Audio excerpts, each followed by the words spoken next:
देखिए तो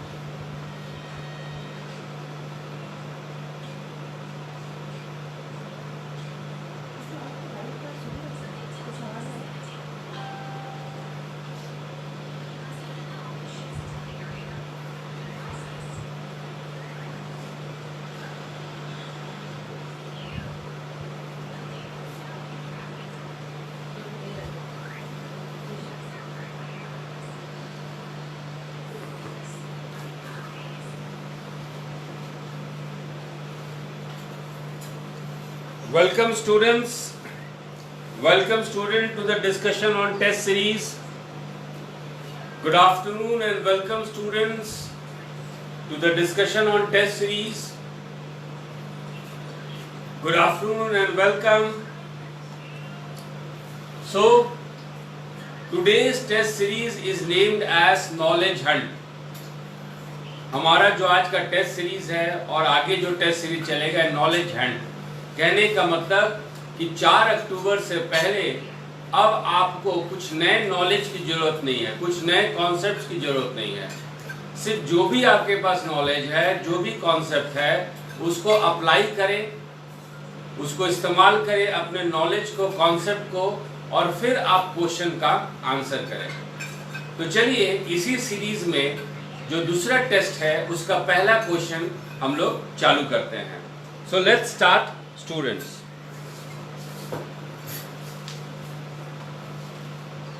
First question is, which source confirmed that Piyadasi was a name used for King Ashok? Deepvams, Maski Edict, Topra pillar, Meerut pillar. किस स्रोत ने पुष्टि की कि पियदस्सी राजा अशोक के लिए इस्तेमाल किए जाने वाला नाम था? दीपवंश, मास्की शिलालेख, टोपरा स्तंभ, मेरठ स्तंभ। इस क्वेश्चन का दो पहलू है।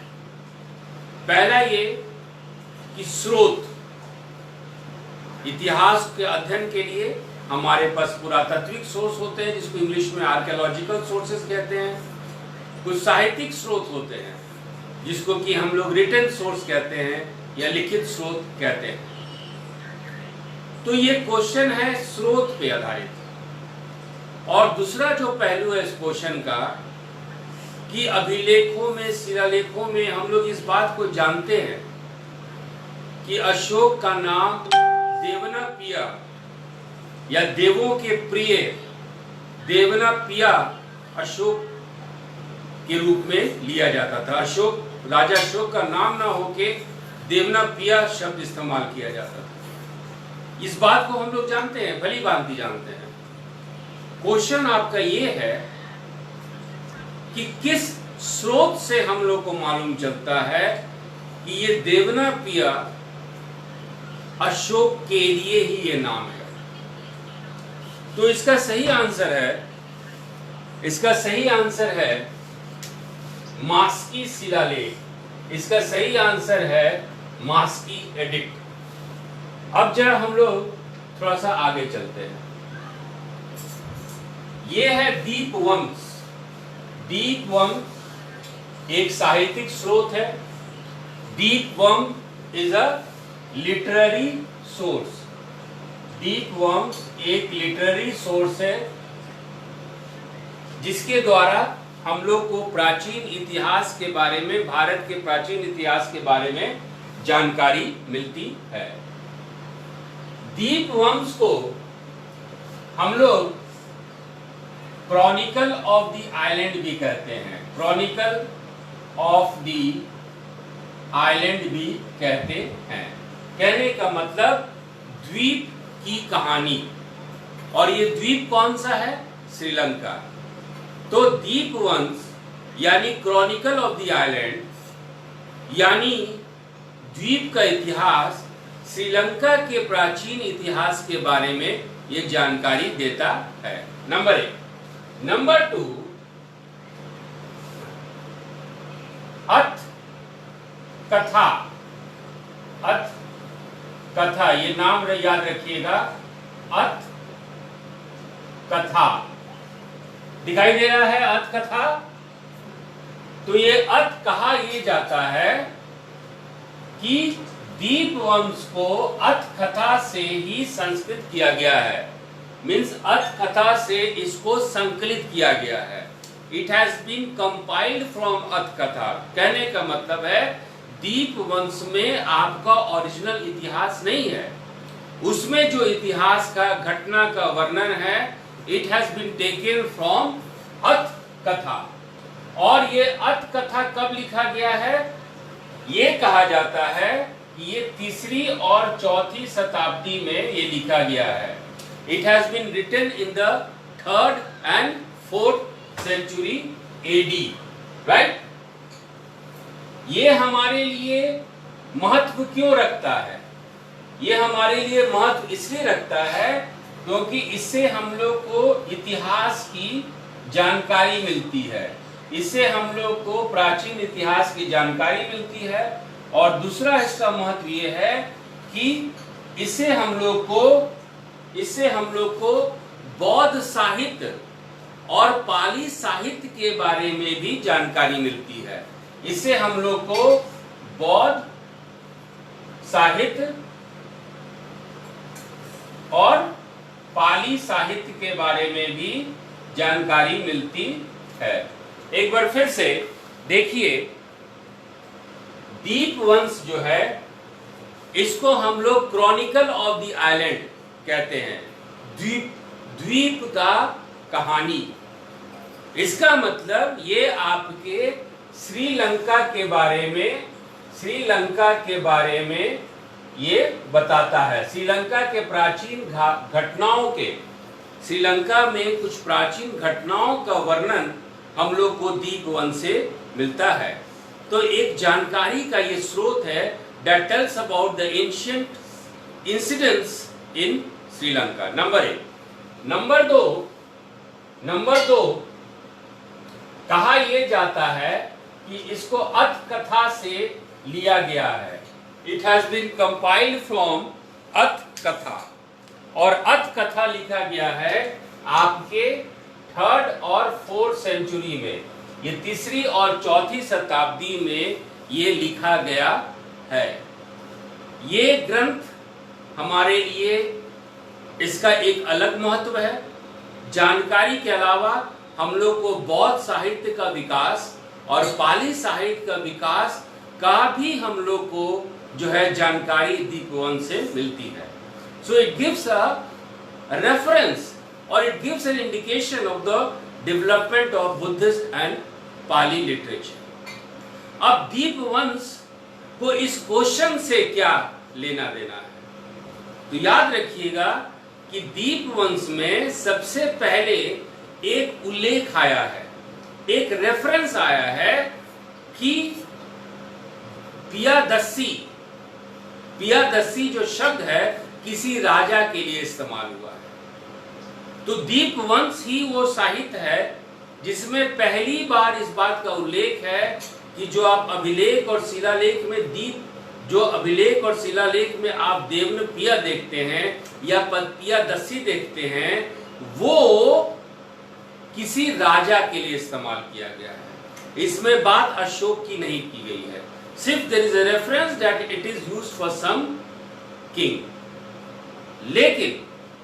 लेकिन ये सही आंसर नहीं है। सही आंसर के लिए हम लोग को दूसरे इस पे चलना पड़ेगा। तो let's come to the correct answer. तो करेक्ट आंसर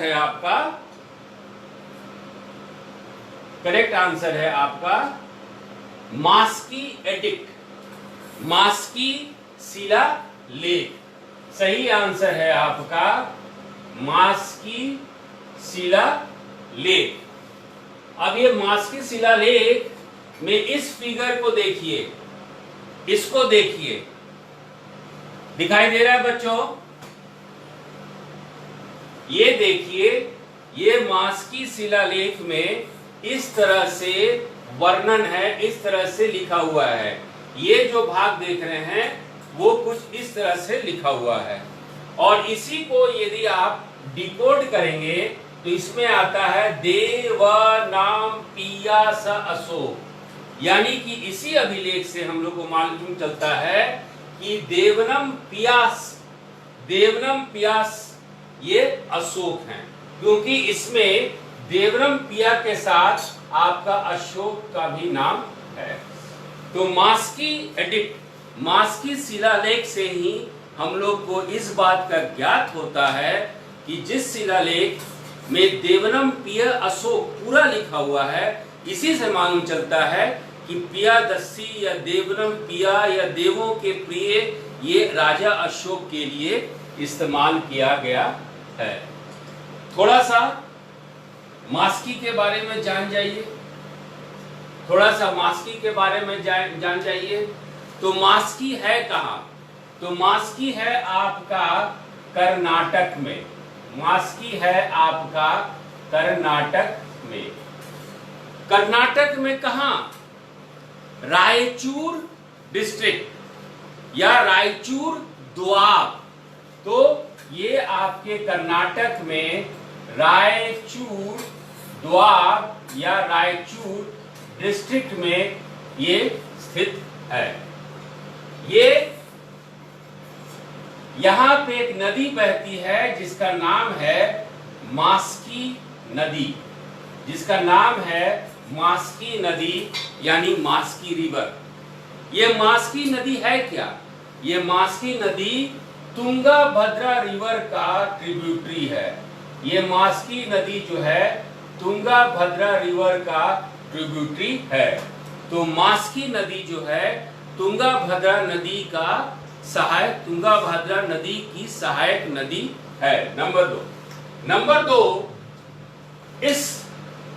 इस मास्की शिलालेख की खोज किसने की? इस मास्की अभिलेख शिलालेख की खोज किसने की?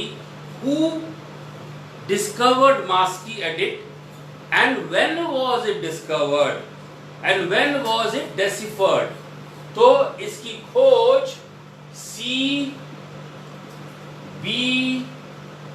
डॉन ने की। इसकी खोज C. B. डॉन ने की। और कब की? तो 1915 में। तो मास्की अभिलेख आपके रायचूर डिस्ट्रिक्ट में, कर्नाटक के रायचूर डिस्ट्रिक्ट में स्थित है। इसके साथ जो नदी बहती है उसका नाम है मास्की नदी। Maski river flows near by it. And what is Maski river? Maski नदी क्या है? तो मास्की नदी तुंगाभद्रा नदी की सहायक नदी है। इस शिलालेख की खोज 1915 में C. B. डॉन ने किया। और मास्की शिलालेख से ही हम लोग को यह मालूम चलता है कि देवनम पिया ये राजा अशोक के लिए इस्तेमाल होता है। अदरवाइज दीपवंश में आप जाएंगे तो दीपवंश में इस बात का उल्लेख है कि ये जो पियादस्सी लिखा गया है, ये जो देवनम पिया लिखा गया है, किसी राजा के लिए इस्तेमाल होता है। स्पेसिफिक अशोक के लिए ऐसा कहीं भी उल्लेख नहीं है। तो खास करके लिए अशोक का उल्लेख आपको इसी मास्की शिलालेख में मिलता है। समझ में आया स्टूडेंट्स? यदि समझ में आया तो लेट्स गो अहेड। स्टूडेंट्स ये समझ में आया? स्टूडेंट्स ये समझ में आया आप लोग को? Can we go ahead students? हम लोग आगे बढ़े। Okay, so come let's come to the next question. दिखाई दे रहा है स्टूडेंट्स? दिखाई दे रहा है? अब चलते हैं दूसरे क्वेश्चन पे। There are some Mauryan pillars mentioned in the historical literature but it has not been discovered yet. Which among the following belongs to this categories? Sankisa pillar, Mansehra pillar, Shahbazgarhi, तकसीरा। कहने का मतलब ये भी सवाल जो है ये आपके स्रोत से है, हिस्टोरिकल सोर्स से है। कहने का मतलब कि कुछ मौर्य के स्तंभ लेख का वर्णन साहित्यिक स्रोत में दिया हुआ है, लेकिन उसकी अभी तक खोज नहीं हो पाई है। वो कौन सा स्तंभ लेख है? It is very important point, it is a very important question कि हम लोग अभी तक बहुत सारा स्तंभ लेख मौर्य काल का और अशोक के समय का देख चुके हैं, लेकिन इसके अलावा भी कुछ स्तंभ हैं जिसका वर्णन है, लेकिन उसकी खोज नहीं हो पाई है। Right student? तो हिंदी में क्वेश्चन पढ़ लीजिए। ऐतिहासिक साहित्य में कुछ मौर्य स्तंभों का उल्लेख है, लेकिन अभी तक इसकी खोज नहीं की गई है। निम्नलिखित में कौन इस श्रेणी से संबंधित है? संकीसा पिलर या संकीसा स्तंभ, मनसेहरा, शाहबाज गढ़ी या तक्षशिला? इस क्वेश्चन का आंसर के लिए ये देखिए, ये इंडिया का मैप है। ये मैप दिखाई दे रहा है स्टूडेंट्स, ये मैप दिखाई दे रहा है, ये मैप दिखाई दे रहा है स्टूडेंट्स।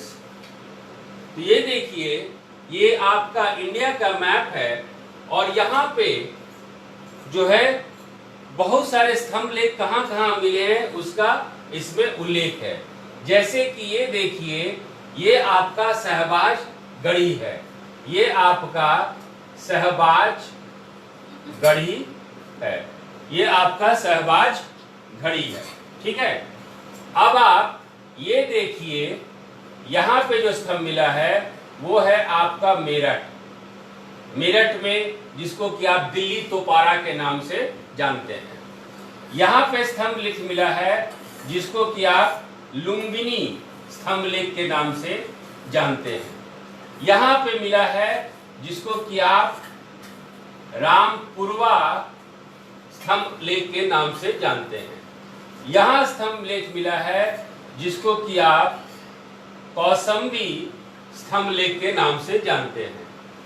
यहाँ पे लौरिया नंदनगढ़ और यहाँ पे लौरिया अरा राज। फिर आपका स्तंभ लेख दक्षिण भारत में अमरावती में मिला है। तो ये सब कुछ स्तंभ लेख है, ये सब कुछ स्तंभ लेख है जहां पे जो कि जिसकी खोज हो चुकी है, जिसको हम लोग जानते हैं कि अशोक के समय के कुछ स्तंभ लेख भारत के इस क्षेत्र में ये है। लेकिन एक स्तंभ लेख है जिसको कि हम लोग संकीसा कहते हैं, जिसको कि हम लोग संकीसा कहते हैं, जिसको कि हम लोग संकीसा कहते हैं, जिसको हम लोग संकीसा बसंतपुर कहते हैं। ये जो है आपके उत्तर प्रदेश के फर्रुखाबाद डिस्ट्रिक्ट में स्थित है। संकीसा एक प्राचीन गांव है। Sankisa is an ancient village और ये गांव कहां पे है? उत्तर प्रदेश के फर्रुखाबाद डिस्ट्रिक्ट में है। यहाँ पे ये जो आपका संकीसा है, देखिए ये सारा कुछ जो है यूपीएससी पॉइंट ऑफ व्यू से है। ठीक है, तो संकीसा जो है इस गांव, ये प्राचीन गांव है और इस गांव का उल्लेख आपको पनिनी के अष्टाध्यायी में भी मिलता है। पनिनी के अष्टाध्यायी में इस गांव का उल्लेख सांकस्य के रूप में किया गया है। इस गांव का उल्लेख सांकस्य के रूप में किया गया है। ये भी अपने आप में एक इंपॉर्टेंट पॉइंट है कि पनिनी के अष्टाध्यायी में इस गांव का उल्लेख सांकस्य के रूप में किया गया है। अब चलते हैं बौद्ध स्रोत के अनुसार संकीसा जो है, संकीसा गांव के बारे में यह बताया गया है कि श्रावस्ती से इसकी दूरी 30 कोस थी। बौद्ध स्रोत के अनुसार संकीसा के बारे में यह बताया गया है कि इसकी दूरी श्रावस्ती से 30 कोस में थी। नंबर 1। नंबर 2, जब गौतम बुद्ध का महापरिनिर्वाण हो गया, जब गौतम बुद्ध का डेथ हो गया, after the demise of Gautam Buddha के महापरिनिर्वाण के बाद, गौतम बुद्ध के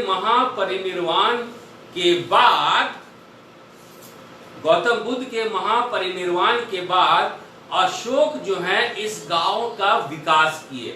राजा अशोक गौतम बुद्ध के महापरिनिर्वाण के बाद इस गांव का विकास किए। और यहाँ पे एक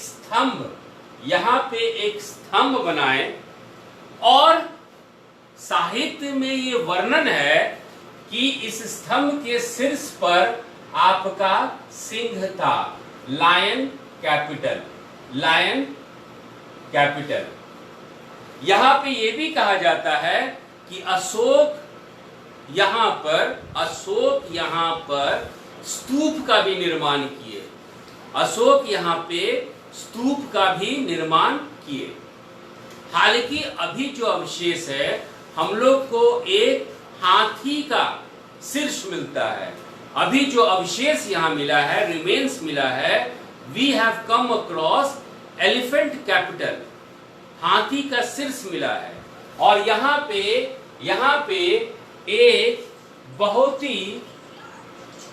ही फेमस, यहाँ पे बहुत ही प्रसिद्ध एक मंदिर है, और इस मंदिर का नाम है विषारी देवी। इस मंदिर का नाम है विषारी देवी। दिखाई दे रहा है स्टूडेंट्स? और ये विषारी देवी कौन थी? तो यहाँ के लोक प्रचलन के अनुसार, यहाँ के लोक कथाओं के अनुसार, ये विषारी देवी गौतम बुद्ध की माता थी। तो गौतम बुद्ध के माता के रूप में यहाँ विषारी देवी का मंदिर है। अब सवाल ये उठता है कि कौन से साहित्य में संकीसा का स्तंभ लेख का उल्लेख है?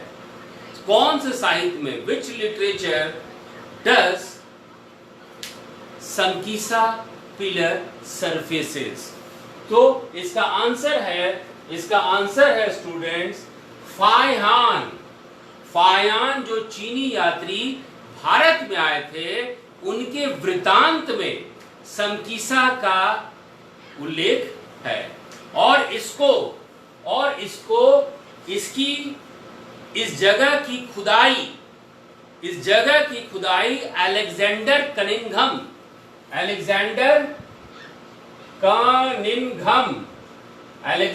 कनिंघम ने इस जगह की खुदाई 1842 में कराई।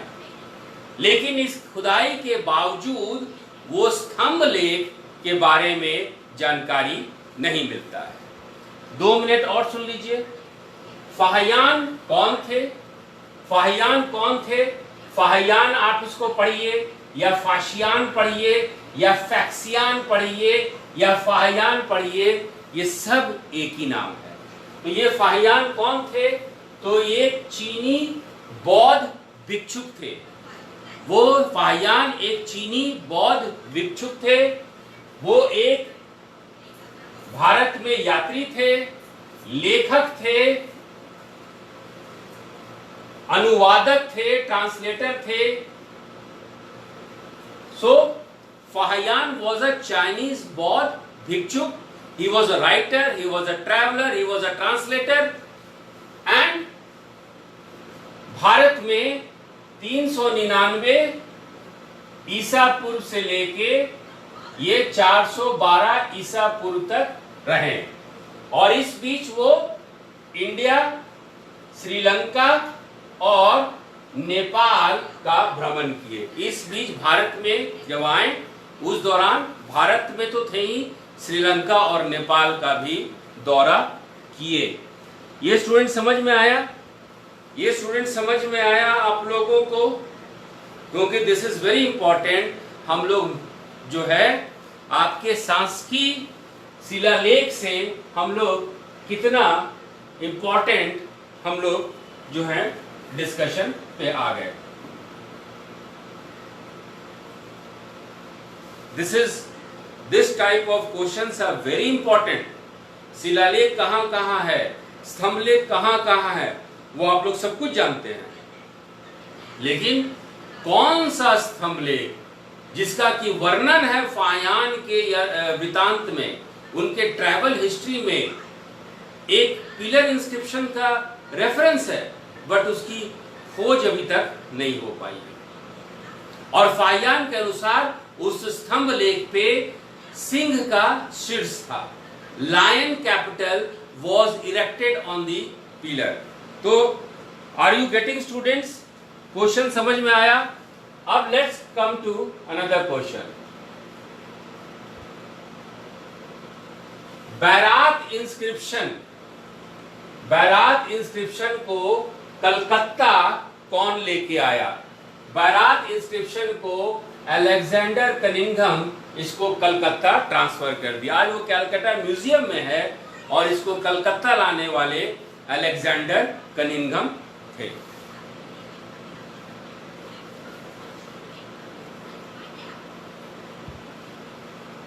अलेक्जेंडर कनिंघम कौन थे? Who was Alexander Cunningham? तो अलेक्जेंडर कनिंघम जो हैं ब्रिटिश सेना में उनका एक ग्रुप होता है जिसको कि इंजीनियर ग्रुप कहते हैं। तो ब्रिटिश सेना के बंगाल इंजीनियर ग्रुप में ये थे। ब्रिटिश सेना के ये बंगाल इंजीनियर ग्रुप में ये थे और ये पुरातत्व यानी आर्कियोलॉजी, इतिहास यानी हिस्ट्री और आपके एंशियंट ज्योग्राफी, पुरातात्विक भूगोल के बहुत बड़े विद्वान थे। तो ये आपके पुरातत्व, आर्कियोलॉजी, ऐतिहासिक भूगोल, एंशियंट ज्योग्राफी और इतिहास के बहुत बड़े विद्वान थे। ये थे आपके अलेक्जेंडर कनिंघम। और इनको भारतीय पुरातत्व सर्वेक्षण विभाग का जनक भी माना जाता है। इनको भारतीय पुरातत्व सर्वेक्षण विभाग का जनक भी माना जाता है। So Alexander Cunningham was an engineer of Bengal engineering corps of British Army. He was an engineer in Bengal Engineer Corps of Bengal Army. Number one. Number two, he took an keen interest in the history and archaeology of India. Or he became the founder and organized what is today known as Archaeological Survey of India. He was the founder of, and he reorganized it also. He was the founder and reorganizer of Archaeological Survey of India, या भारतीय पुरातत्व सर्वेक्षण के ये जनक के रूप में भी जाने जाते हैं। ठीक है? Any confusion students? और बैरात इंस्क्रिप्शन को, बैरात शिलालेख को कलकत्ता लाने वाले अलेक्जेंडर कनिंघम ही थे। Any confusion students? किसी तरह का कोई कंफ्यूजन?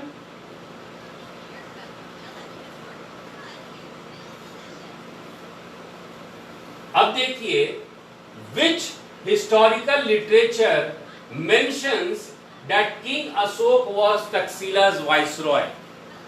हम लोग अच्छी तरह से जानते थे, हम लोग ये अच्छी तरह से जानते हैं कि राजा अशोक जो है राजा बनने से पहले तक्षशिला के वाइसरॉय थे, तक्षशिला के वो गवर्नर थे। सवाल उठता है कि हम लोग की ये बात कैसे मालूम चली? द क्वेश्चन अराइजेस कि ये बात हम लोग को कैसे मालूम चली कि तक्षशिला के वो पहले राजा बनने से पहले बिंदुसार के समय में वो तक्षशिला के गवर्नर थे। तो ऑप्शन है आपका अशोक वदाना या अशोक वंदना, जातक कथाएं बुद्धवंश या मिलिंद पान्हो। तो अब इसका देखते हैं कि अशोकावदान या अशोकवदान ये क्या है कि ये एक ग्रंथ है। This is a text written in Sanskrit language. इसकी भाषा जो है संस्कृत है और इसमें सम्राट अशोक का जन्म से लेके राज तक का विवरण है। This text written in Sanskrit language describes the birth and reign of King Ashok। तो ये राजा अशोक के जन्म और राज तक का विवरण है।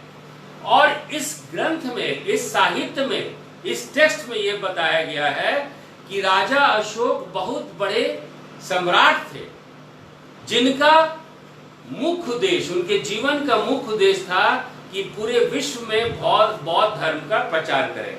देखिए, ये एक विवाद है कि वेदर अशोक यूज्ड बुद्धिज्म और बुद्धिज्म यूज्ड अशोक। हम लोग इस विवाद में नहीं जा रहे हैं, लेकिन अशोक वदाना के आधार पर इस टेक्स्ट में, इस साहित्य में जो उल्लेख है उसके आधार पे ये कहा जाता है कि अशोक के जीवन का मुख्य उद्देश्य था कि बौद्ध धर्म का प्रचार और प्रसार करें। ठीक है। और जो है ये कहा यह जाता है कि इस साहित्य को लिखने वाले मथुरा के एक बौद्ध भिक्षुक थे। तो अशोक वदाना से ही हम लोग को इस बात का जानकारी मिलता है कि बिंदुसार के समय राजा बनने से पहले अशोक सम्राट या सम्राट अशोक, एम्परर अशोक तक्षशिला के वाइसरॉय थे या तक्षशिला के गवर्नर थे। सो Ashok वदाना gives us the reference that he was the governor of Takshil before becoming an emperor. Is it okay, students? Is it okay?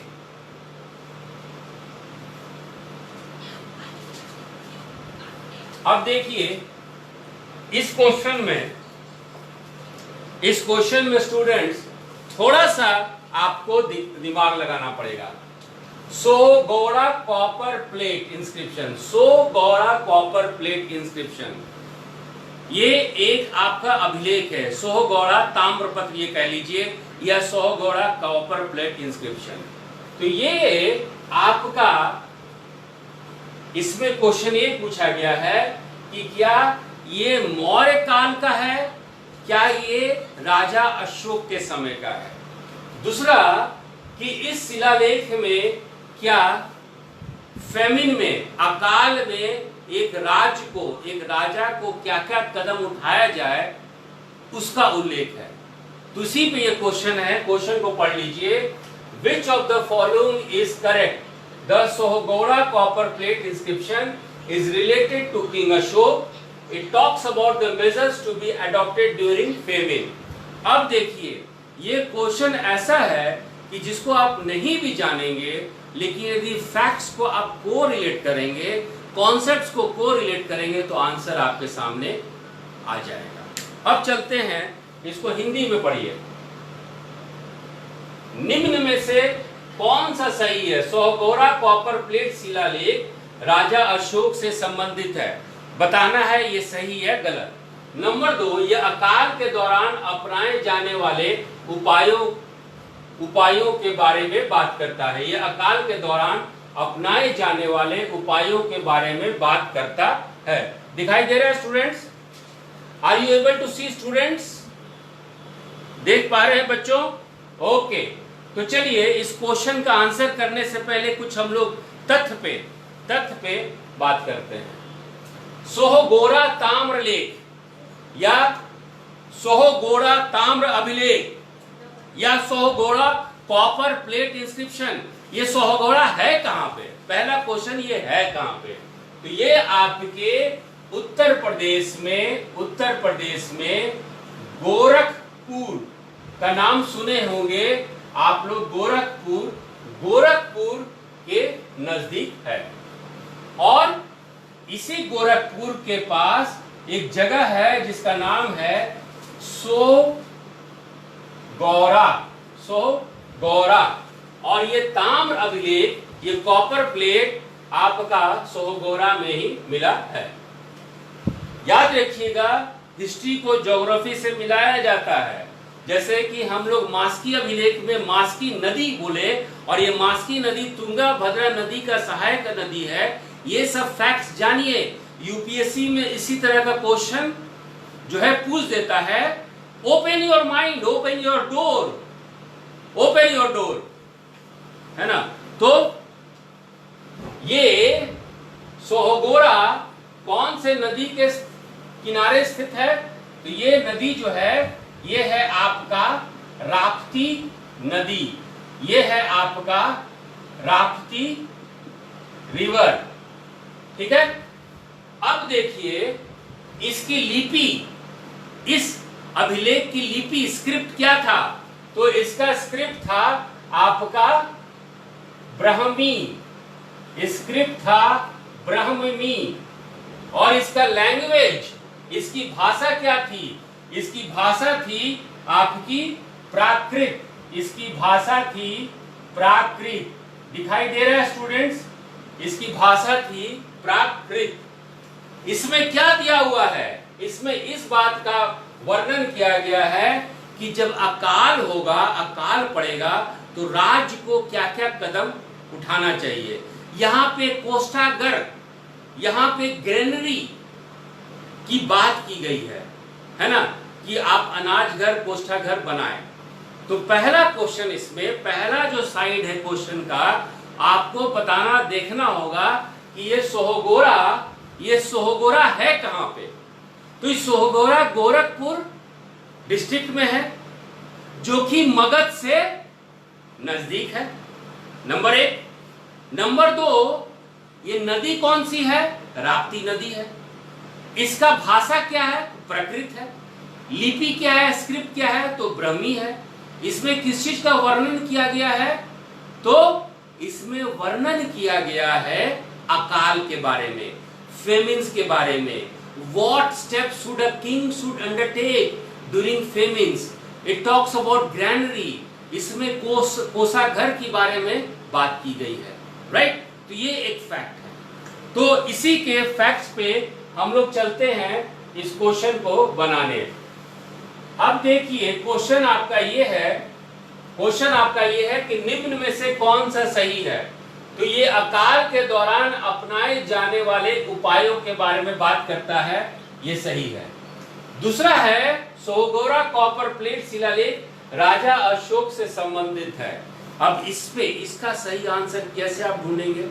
इसका सही आंसर आपको जैन धर्म में इस बात का उल्लेख है कि मगध में अकाल पड़ा था, जिसके बाद श्वेतांबर और दिगंबर जैन जो है आपस में विभाजित हुआ। तो यह काल किसके समय पड़ा था? तो जैन धर्म के साहित्य के अनुसार ये चंद्रगुप्त मौर्य के समय में अकाल पड़ा था, और उसी समय ये अभिलेख लिखा गया था। तो ये गलत है, ये अशोक से संबंधित नहीं है, ये है आपका चंद्रगुप्त मौर्य से ये संबंधित है। This inscription is related to Chandragupta Maurya. This inscription is related to Chandragupta Maurya. समझ में आया स्टूडेंट्स? किस तरह से क्वेश्चन को आंसर करना है, ये समझ में आया? इसी को कहते हैं नॉलेज हंट, कि आपके पास फैक्ट्स है। अब हम लोग बूढ़े हो गए हैं फैक्ट्स को इकट्ठा करते हुए, कॉन्सेप्ट को इकट्ठा करते हुए। अब इसको अप्लाई करेंगे, क्योंकि ये लास्ट फेज है हमारे प्रिपरेशन का। 4 अक्टूबर को परीक्षा होने वाला है, तो हम लोग अपने नॉलेज को इस्तेमाल करेंगे, तो इस तरह का क्वेश्चन जो है आप आंसर कर सकते हैं। So you have to use, और याद रखिएगा हिस्ट्री, इकोनॉमिक्स, ज्योग्राफी सब आप मिला के चलेंगे। तो चलिए, can we have a break for 5 minutes and we'll discuss the remaining question in another 5 minutes, students. Okay, thank you.